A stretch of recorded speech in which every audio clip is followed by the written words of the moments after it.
Unit 3 Assignment 1 started off with a large series of readings that all discuss the different challenges that college students will typically face on their way to success. The first was an article by Flaherty from 2023 titled Challenges and Boosts to Students' Academic Success.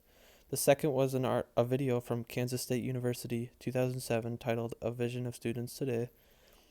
Third was the Bill and Melinda Gates Foundation handout about student success. And there were 18 in total, and a lot of them were about kind of similar things. They were about the different kind of teaching and learning issues in higher education, or how college students battled textbook costs, and really just a lot of kind of things like this that can all be problematic for college kids in terms of maybe extra hurdles or extra costs or things that just make it harder to really focus on that education aspect. After reading all these different articles, we were meant to find 5 different challenges that college students and colleges face today, and then we were supposed to make a discussion board post about these things. For my post, I found my 5 different challenges, and the first one that I found was from the Pew Research Summary 2018, and it was about the affordability of college. My second one was from the Bill and Melinda Gates Foundation handout, and it was about the impersonal teaching methods being used in general college classes. My third one was from the same source, Bill and Melinda Gates, and it talked about the lack of flexibility for students in general education. My fourth one was from the Stansbury article from 2017, and it was about the accessibility and creating a universal design for learning in any classroom. And then my last one my fifth challenge was also from the Stansbury article, and it talked about proper faculty development. I would say that I definitely believe that all of these things can be issues. Impersonal teaching methods can be difficult to work with as a student sometimes if it feels like your teacher is kind of removed almost from the class, or they're doing it as a job, or if you feel like it's hard to reach them. That can definitely make it harder to learn because it could feel like the odds are kind of stacked against you, or maybe they don't always even want to help you, which can make it hard to want to get help because you might just feel kind of demotivated, or you might feel like it's unlikely that you're going to get a satisfying response. And then lack of flexibility for students can definitely be an issue too. Um, Students have lives just like everyone else, and sometimes things come up. Sometimes things like there are weddings and there are funerals and there are travel plans and there are emergencies and there are a million different things that can happen. So sometimes, having that flexibility is a very big deal because it's something that we need in order to kind of work around our schoolwork. Schoolwork is important, but it's never really going to be maybe the most important thing. There's always maybe something happening in the family or with your relationships or in your own life that you might have to kind of take control of first. And having the flexibility to work with that is a very big deal. And then I also thought that accessibility in creating a universal design in the classroom was a big deal, especially as we talk about online learning. In the previous episode, I mentioned how there was the 2 professors who started teaching an online class back in about 2010, I want to say, and they managed to attract over 160,000 students to their class. And when you have a class of that size, I mean, it's just a simple fact that you're going to have students of all different backgrounds who speak different languages and have different kind of commitments. And so being able to kind of create a product that can be accessed by all those different kids is a very big deal. And I think online learning kind of makes that easier, but it also necessitates it more in a sense because you are working with so many different people who are going to need different kinds of help. So I would definitely say that accessibility is important because of that. And then proper faculty development is also a very big deal. Obviously, you want the people who are teaching your students to know what they're teaching and to be very capable, and having qualified staff is a big deal. But then the issue that I decided to talk more about was the affordability of college. The price of enrollment has been steadily increasing for many years, and it's reached a point now where the decision to enroll is a very big deal. It's a very big investment. In the past, it was a matter of going to college because maybe better jobs necessitated it, and that's still the case today. But now it feels like so many people are going to college, and college is getting so costly that it's almost kind of pushing people to get more creative about their work and find different ways to sort of kind of pick up well-paying careers or to get that education without having to actually go to college, just because the issue of cost has become so great and it affects so many people that, I mean, really, there's just something that needs to be done about it at this point because it's very taxing for a lot of people. I would definitely say it's impacted me personally, and I've talked about this before, but I mean, it's just thousands and thousands of dollars that have to be paid every year. And I'm fortunate enough that I'm already getting like in-state tuition reduction, and my parents have been very good about helping me, and I've been fortunate enough to have steady work to do over breaks in order to help pay for college. And even then, I still feel like it's such a mountain that's so difficult to overcome that it really is. It applies so much pressure, and it's become such an issue. But that's the end of assignment one. I made sure to post all those things in my discussion post, and now it's time to move on to assignment number two. Starting off with Unit 3, Assignment number 2, we read Wikipedia's definition of a meta-analysis. And basically what it is it's a chance for researchers to sit down with a lot of past research that has been conducted and kind of pool comparable results together and see what like effects exist. Um, this is a good opportunity to take lots of data together. Having more data is always an important thing when we're trying to prove what happens. So meta-analyses can definitely be powerful ways of kind of finding good links of correlation. And then we also read a Wikipedia like kind of article that talked about the advantages and disadvantages of meta-analyses.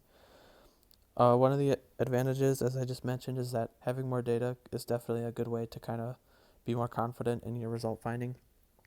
We also know that meta-analyses with more people in them allow us to generalize our findings to a larger population just because we have like more people that we're working with, which means that we are able to liken them more. And then other advantages to greater accuracy, greater precision, inconsistency of results can be quantified and analyzed, which means that we could kind of figure out maybe why certain results aren't found or how they change between groups. And then we also know that like moderating variables, which are variables that affect the link between maybe the start and end, or like the individual independent variables, can be considered. We can find out maybe what affects these changes. And then we can also talk about the presence of publication bias. You know, the idea that more successful studies or studies that find differences are more likely to be published than those that don't.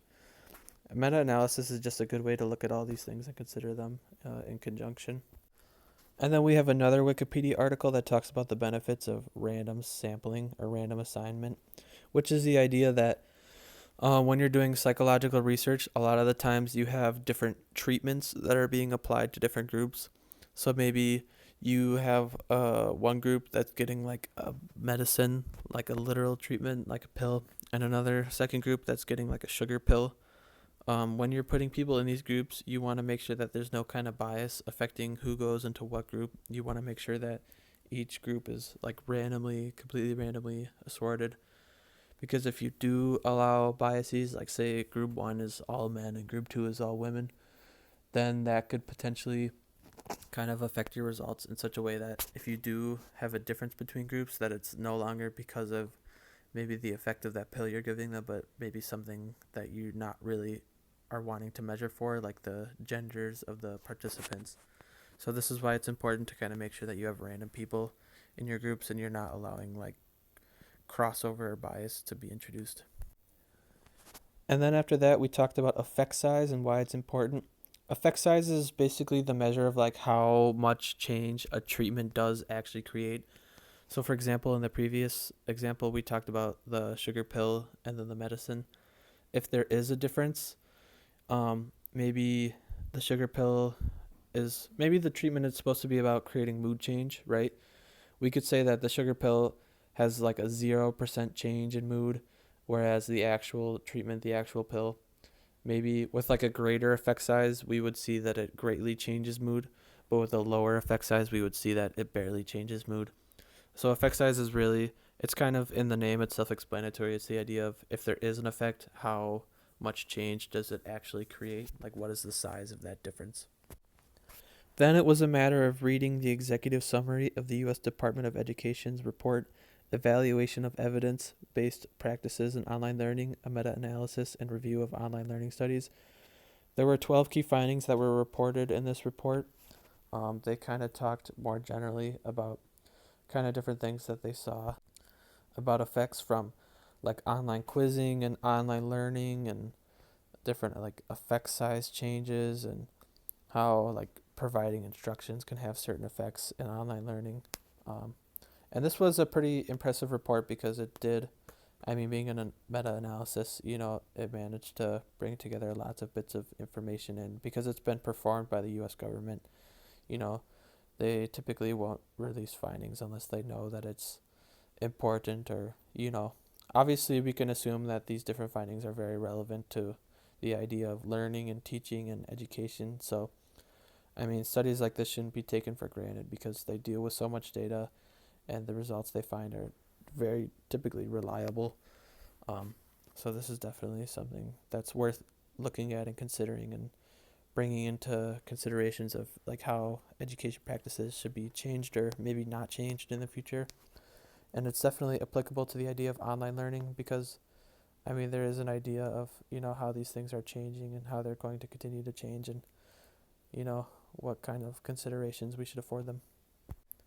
But then going off these 12 key findings, we were tasked with finding one that no one else in our discussion section had made a post about.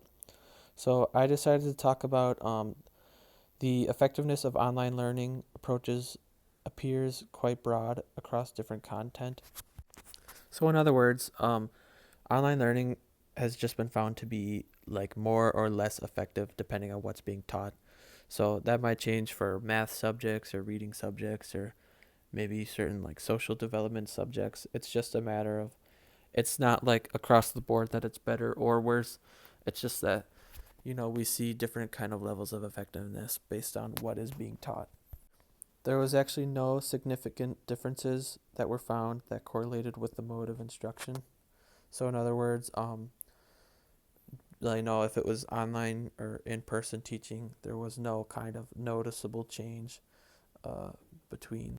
There was no real change on like how well students learned with certain subjects. I personally found this to be a bit surprising. I expected subjects like math or maybe foreign languages to be learned better um, online just because we already kind of have like we see these things pretty commonly like about like certain platforms like Duolingo where it's a matter of logging in daily and practicing with language or math like maybe doing a small handful of problems every now and then just to kind of get more practice with it. But I was surprised to learn that these things were not necessarily positively affected by being able to learn them online. um, Especially when compared to subjects like English or history, I think it's hard to kind of quickly, easily engage with these materials and still actually learn them. I think for those subjects, in my mind, I guess, maybe I'm not very imaginative, but I imagine it to be a matter of more sitting down and actually like kind of considering the material in all the greater context of what it exists. It's hard to take it out of that context and for it to still have meaning if you're talking about maybe a certain book or a certain like historical figure or something like that because you kind of, at least for me, it's easier if I have the whole picture when I'm learning these things.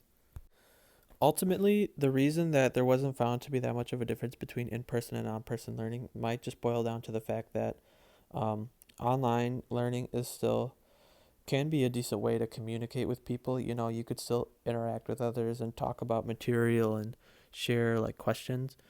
So it might just be that, as long as that communication is there, that it's really still easy for students to kind of learn their material, even if it is different, like material itself. It might just be a matter of keeping that kind of connection strong and making sure that they have someone they are learning from and someone they can talk to if they have difficult questions. But that was everything I had to say for Unit 3 Assignment 2, so now it was time to move on to Assignment 3. Starting with Assignment 3, I first read all the posts that had been made by my fellow students in the Unit 3 Assignment 1 discussion board post. This was back when we talked about the different challenges that students face in terms of college. This was where I initially talked mainly about the affordability of college, but I made sure to comment on other people's posts. So first off, I started on Lucas's post, and I made sure to talk about what he talked about, which was the idea that large lecture halls can sometimes be difficult to learn in. He talks about how where he came from in high school, A lot of classes were relatively small, there being about maybe 20 kids to a class at a time. So coming to university for him personally was definitely different, just because it was, an opportunity for him to sit in the lecture halls with dozens and dozens or even hundreds of kids, and that could have been, difficult at times for him because it felt like there was less of a personal connection with maybe other students or the professor.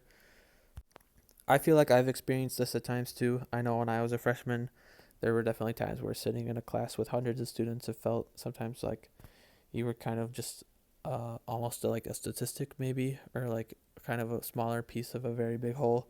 But it is really about, I think, kind of finding your space and making like your own kind of area and making sure that you're still looking out for yourself, and that if you have questions, you're asking them, and you're talking to people and making connections, and even though you don't know everyone there, still giving yourself a chance to kind of live in that space. Next, I went to my other chat group member, Angelica, and I commented on her post. Out of the different challenges that college students faced, she also felt that finances have been one of the most impactful. So, I mean, that's what I talked about in my original post. So, I felt like I had plenty to say about hers. I kind of told her that I agreed with her sentiment that cost was a difficult thing to manage. And it's not even necessarily just college, because for a lot of college kids like myself, college might be the first time where you're really getting a chance to live on your own. So, it's a matter of also kind of looking after your furniture and looking after your all your dishes and buying your groceries and like cleaning. So, I mean, just kind of picking up a lot of costs that maybe you didn't have before too. But Angelica does a good job of talking about how college can be very expensive and costly, and it can be a lot to work through and just difficult at times. And I absolutely agree with that. I think there are definitely costs that kind of pile up and can make it hard to live the dream, I guess, so to say. But after making my two posts, that was everything I had for assignment 3, and it was time to move on to assignment number 4. We started assignment number 4 by watching a TED Talk titled What We're Learning from Online Education, or either reading an article from 2012 by Alex Tabarrok called Why Online Education Works. And basically, these two sources, I chose to read the article, and what I saw was that it listed many different reasons as to why online learning might be preferable for everyone involved in the learning process. The author actually begins the article with a personal anecdote that does a really good job, I thought, of just kind of showing how powerful online learning can be. He shares a story of a time when he gave a TED Talk and was able to reach over 750,000 viewers online. He said that this felt really remarkable because this was actually many, many more people than he would reasonably ever be able to reach in realistically his entire lifetime by teaching in a lecture hall. If you're teaching maybe a few hundred students at a time and that goes on for a semester, realistically, how many semesters can you fit in a lifetime? Not enough to reach 750,000. So, I mean, the author just talked about how this was like an amazing opportunity, which is totally understandable because being able to share a message with that many people is just, it's insane, truly. Next, I was tasked with pretending that someone that I knew who wasn't a psych major found out that I was taking an online course and that they had asked me if I found online education to work, and if so, why that was the case. And then to make a discussion board post where I kind of make up that conversation. So my post started off with me pretending to talk to my roommate and then actually discussing why I think education, that is given online is effective. I talked about how, referring to the meta analysis that was performed by the U.S. Department of Education in the previous assignment, we have seen that there are ways that online learning can be effective. First, I did make sure to talk about what a meta analysis was and random assignment and effect size, and then why the study used them. These were all things that I described previously in this episode, so I won't go over them too much here, but basically just the idea that there are different kind of tools of research and experimentation that allow us to sort of thin down data and focus it in such a way that it becomes more powerful, and we can determine like what kind of differences really exist between treatments. And then I made sure to explain why this study specifically uses them. Just how, like, because the study is being performed directly by the U.S. government, that we can expect that they have a greater number of resources and a greater access to like people, and just, if they're trying to do research that is really like something incredible, they want to be able to have good resources and good ways to compare it with their data, and just to move it around and try and find results that are unique and actually helpful. Realistically, all data would strive to do this, and most researchers do a good job of putting their data together like this, but the US government specifically is an example of a time where you can really expect that data is going to be pooled in an effective and thoughtful way. Next, in my discussion with my roommate, I talked about the article, Why Does Online Education Work, that I read earlier in this assignment. I mentioned how it does a lot to explain why education that is done online can work. It lists different reasons as to why online learning might be preferable for everyone involved in the learning process. The author begins with his anecdote about how being able to reach so many people is so powerful. But it does a good job of explaining some of the differences between online and physical, and how it can be helpful for people on the online process to really be able to kind of dig into material in a way that like in person, like worksheets and direct talking maybe don't always facilitate super well.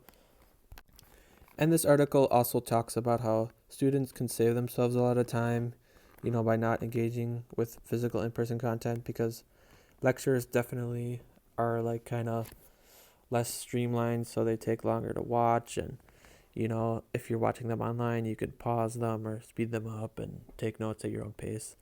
And then not having to travel to for classes is a big time saver, especially if you live farther away from campus. I'm someone who lives practically right on campus, so I'm fortunate enough that for me to get to any different other place on campus is never really more than like 15 minutes. But I know there are definitely people who have a longer commute, and for them, being able to save that time is a big deal. But yeah, just the idea that even outside of the actual learning, like there are different things that online learning does that kind of grant more freedom to students and give them ways to kind of just navigate their world in a way that is maybe more simple and more like kind to them, rather than having to be in a certain place at a certain time and having to take perfect notes the first time around to capture all the material correctly. That wraps up assignment 4 though, and now it is time to move on to assignment 5. For Unit 3, Assignment 5, this was the first time that we were going to be meeting online with our group chats that we established previously. In my group, it was me, Lucas, and Angelica. We were the hashtags group Y, and for this chat, we started by introducing ourselves, talking about our preferred first names, and then our screen names as well that we established back in Unit 1, Assignment 2. And then we started off this chat by sharing sort of a reaction image of how we felt. And this is something that we do with every group chat.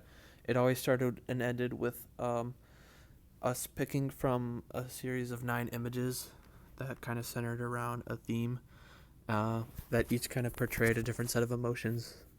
It's kind of hard to explain, but basically for this first chat, we started off by looking at a grid of 9 images of black cats, and they're all kind of doing different things, like they're jumping around, or they're sitting in a funny way, or they're like stretching in a funny way.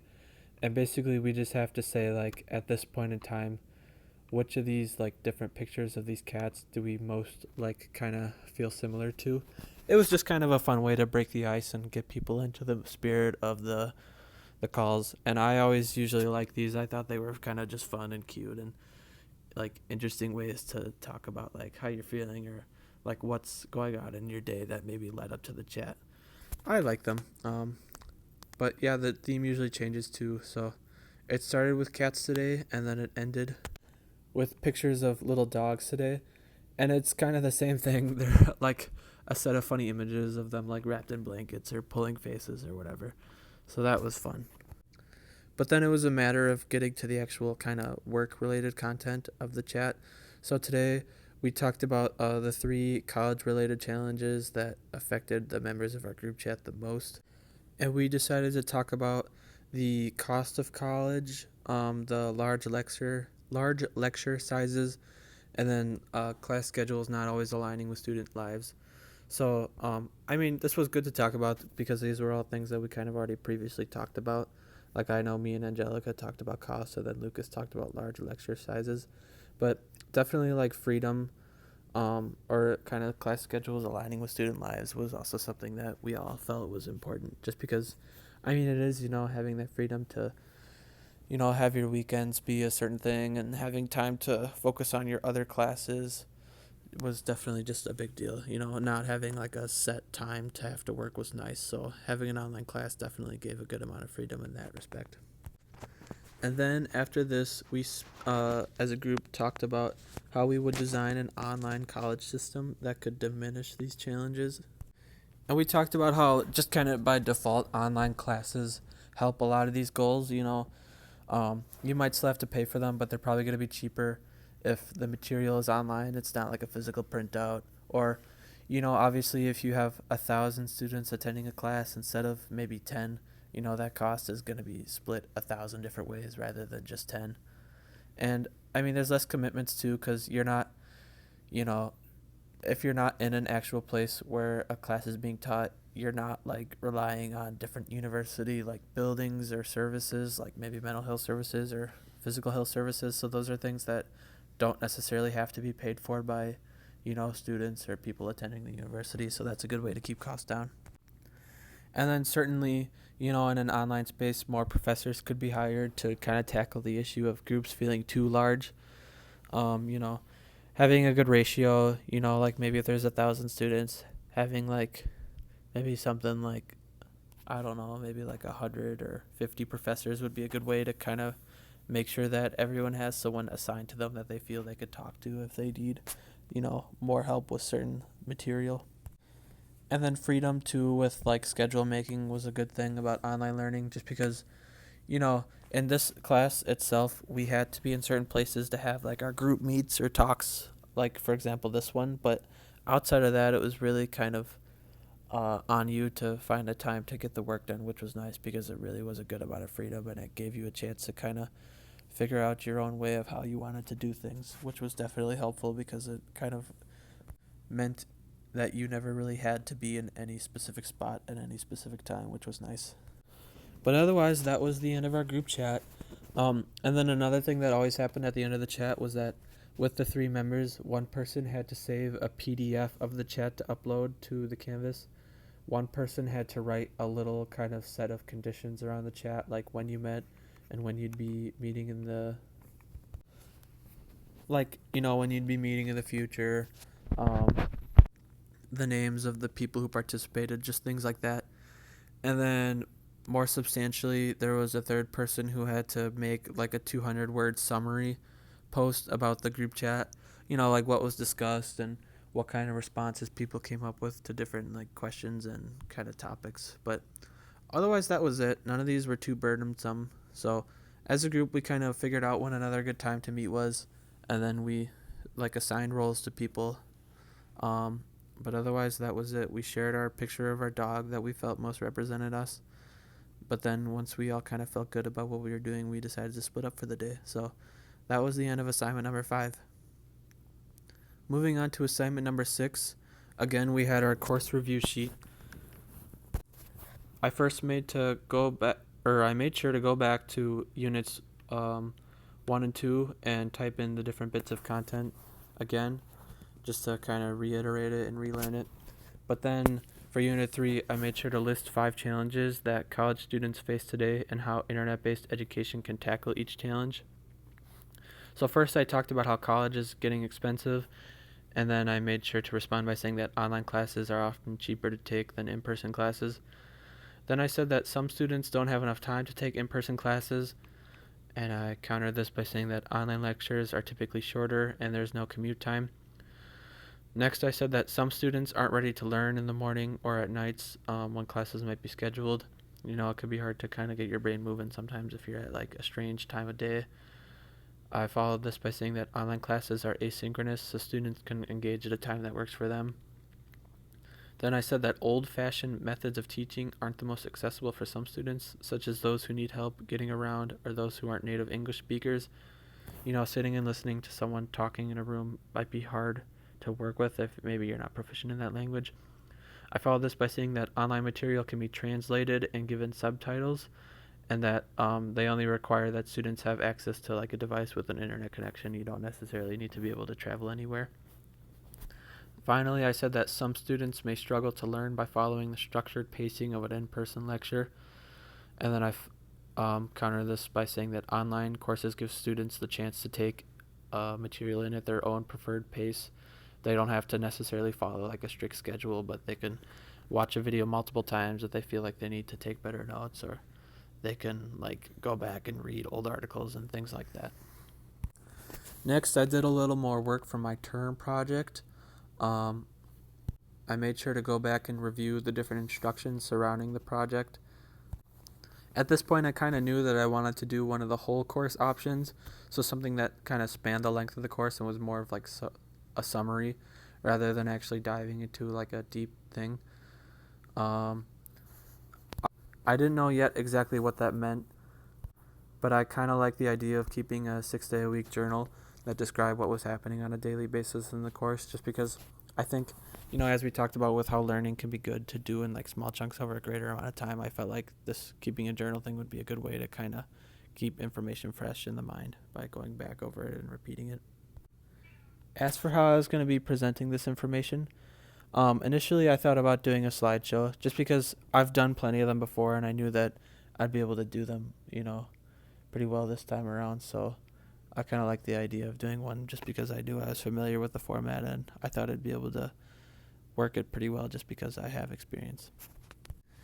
And then I also talked about what resources I would potentially need for working in this way. And I figured I wouldn't need hardly any at all. It was just a matter of having, like I said earlier, like an online connection and a device to sort of put together a presentation, whether that be like a PowerPoint or Google Slide. It doesn't require like being able to film anything or being able to like edit video footage or anything like that. It was just a matter of being simple, really. I think in the back of my mind, though, as I was working through all this, I also kind of thought about potentially doing a podcast as my project. I've never really done one before, but I thought it could be kind of fun. If I was going to do a podcast, then I would need some kind of materials to put together, like somewhere to record and somewhere to post. It's not a matter of just making it, it's a matter of actually putting it out somewhere publicly and sharing it. So something like YouTube or a podcast sharing site like Podbean would be something that I'd have to look into using. It also meant I'd have to be able to some extent, kind of be able to edit videos or maybe audio together. And that was something that I had some experience with before, so I could do it if needs be, but it was definitely something that I would have to think about doing if I was going to do a podcast. And obviously, as you could tell, I am doing a podcast, so that means that obviously I've come to figure out all these different tools and work them all together and get it done, figure it out. But anyhow, after answering those questions and typing that all up, I took that kind of term project bit and I put it together with my course summary and I uploaded that for this Unit 3 assignment number 6. And after that, I was done with Unit 3. So it's time to move on, keep going.